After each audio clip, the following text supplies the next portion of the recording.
Good morning అండి అందరికీ. నేను మీ మనోహర్ని. రీసెంట్గా రైల్వే రిక్రూట్మెంట్ బోర్డు ఆర్పిఎఫ్లో constables and sub inspectors notification release చేసింది. చాలామంది బ్రదర్స్ అడుగుతున్నారు, మిత్రులు అడుగుతున్నారు, ఏజ్ వచ్చేసి 28 years కరెక్టా అని. Yes, 100% correct. కానిస్టేబుల్కి ఆర్పిఎఫ్లో కానిస్టేబుల్ జాబ్కి మినిమం ఏజ్ వచ్చి 18 years అండ్ మ్యాక్సిమం ఏజ్ వచ్చి 28 years. ఆ పైన జనరల్ వాళ్ళకి 28 years, ఆ పైన ఎస్సీ ఎస్టీ కేటగిరీ అభ్యర్థులకు వచ్చేసి ఇంకొక 5 years సడలింపు ఉంటుంది. కాబట్టి 28+5 అనగా 33 years ఉంటుంది. And OBC or EBC or minority వీళ్ళకి వచ్చేసి 3 years సడలింపు ఉంటుంది. కాబట్టి 28+3 అనగా 31 years ఉంటుంది కానిస్టేబుల్స్కి. అలాగే సబ్ ఇన్స్పెక్టర్స్ వచ్చేసి 20 years minimum age and 28 years maximum. SC ST వాళ్ళకు వచ్చేసి ఇంకొక 5 years అనగా 33.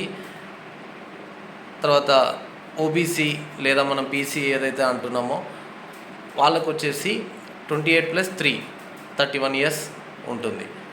మిత్రులారా, చాలామంది డౌట్ వస్తుంది, ఇంత ఏజ్ ఎక్కడిది అని చెప్పేసి.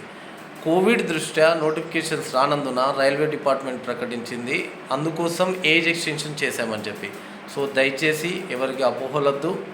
అందరూ ఆన్లైన్ అప్లికేషన్ ఏప్రిల్ 15 నుంచి స్టార్ట్ అయిపోయింది, మే 14 వరకు ఉంటుంది.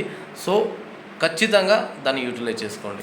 మళ్ళీ చెప్తున్నా, ఇంకొక అవకాశం ఏంటంటే కానిస్టేబుల్స్కి వచ్చేసి 10th class క్వాలిఫికేషన్ మాత్రమే, 10th class క్వాలిఫికేషన్ మాత్రమే. సో దయచేసి ఎవరైతే యువకులు ఉన్నారో యువకులు ఉన్నారో వాళ్ళు కష్టపడండి. కష్టపడితే ప్రతిదీ ఏదైనా సాధించవచ్చు.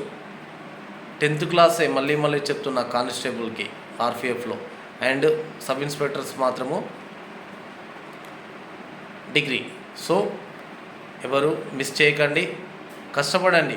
120 days అంటే 4 నెలలు కష్టపడితే, గట్టిగా కష్టపడితే,